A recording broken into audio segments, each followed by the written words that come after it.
Leo tunamwomboleza Ngugi wa Thiong'o, gwiji wa fasihi ya Kiafrika, mpigania haki na mtetezi wa lugha za Kiafrika. Aliaga dunia tarehe 28 Mei mwaka wa 2025 akiwa na umri wa miaka 87 huko Beaufort, Georgia, Marekani. Maisha ya awali. Ngugi alizaliwa tarehe 5 Januari mwaka 1938 katika kijiji cha Kamiriithu, Limuru, wakati wa koloni wa Uingereza nchini Kenya. Alilelewa katika familia ya wakulima wa kawaida na kushuhudia moja kwa moja madhila ya ukoloni na vita vya Mau Mau ambavyo baadaye vilimpa msukumo mkubwa katika kazi zake za fasihi. Elimu na mwanzo wa uandishi. Alisomea katika shule ya Alliance High School, kisha Makerere University nchini Uganda na baadaye chuo kikuu cha Leeds nchini Uingereza. Akiwa bado mwanafunzi, alichapisha riwaya yake ya kwanza, Weep Not Child, mwaka wa 1964, kitabu cha kwanza cha Kiingereza kuandikwa na Mwafrika kutoka Afrika Mashariki. Sehemu ya 3, mabadiliko ya lugha na msukumo wa kisiasa.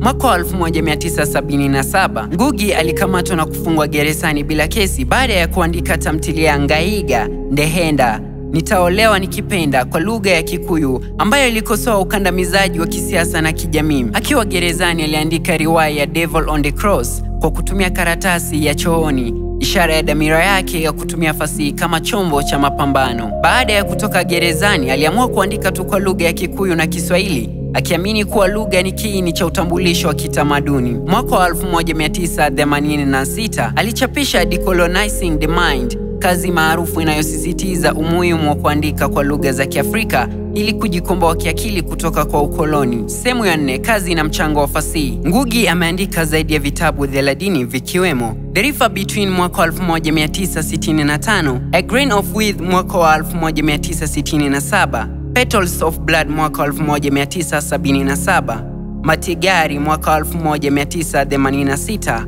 Wizard of the Crow, Murogi wa Kagogo mwaka wa 2006. Pia aliandika wasifu wake katika vitabu kama Dreams in Time of War na Birth of Dreamweaver. Kazi zake zimetafsiriwa kwa zaidi ya lugha 30 duniani na hadithi yake fupi ya The Upright Revolution imetafsiriwa kwa zaidi ya lugha 100. Sehemu ya 5, maisha ya uhamishoni na tuzo.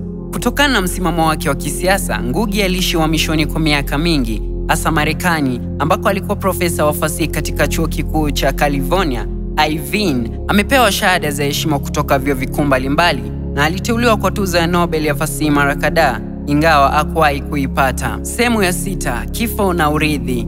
Ngugi wa Thiong'o alifariki akiwa na umri wa miaka 87. Alikuwa baba wa watoto 9 wakiwemo waandishi kama Mkoma na Wanjiku wa Ngugi. Urithi wake unaendelea kuishi kupitia maandiko yake, harakati zake za kijamii na msimamo wake thabiti wa kupigania haki, lugha na utambulisho wa Kiafrika. Ngugi wa Thiong'o aliwahi kusema, "Resistance is the best way of keeping alive." Leo tunamkumbuka kama sauti ya uhuru wa kiakili, utamaduni na lugha. Kupitia kazi zake tunajifunza kuwa fasihi ni silaha ya mapambano na lugha zetu ya nguzo ya uhuru wetu. Mwisho.